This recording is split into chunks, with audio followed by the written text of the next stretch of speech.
വഴിയിലൂടെ നടന്നു പോകുന്ന ഒരു വിറക് വെട്ടുകാരന്റെ ഭാര്യയെ കാണിച്ചിട്ട് നബി തങ്ങൾ പറഞ്ഞു, ആ പോകുന്ന പെണ്ണ് സ്വർഗത്തിലാ. വനിതകൾ ഓടുകയാ.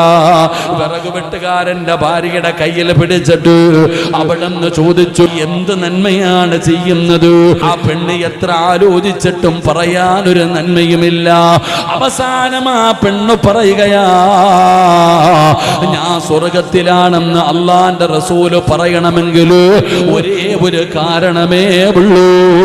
ജോലിക്ക് പോകുന്ന ഭർത്താവിന്റെ കയ്യിൽ പിടിച്ചിട്ട് ആ ഭാര്യ പറയും, വൈകുന്നേര സമയത്ത് ഈ വീട്ടിലേക്ക് മടങ്ങി വരുമ്പോ ഹറാമായ പൈസ കൊണ്ടുവരല്ലേ, ഹറാമായ ഭക്ഷണം കൊണ്ടുവരല്ലേ, പട്ടിണി കിടക്കാൻ ഞാൻ തയ്യാറാ, ഹറാമായ സമ്പാദ്യവുമായി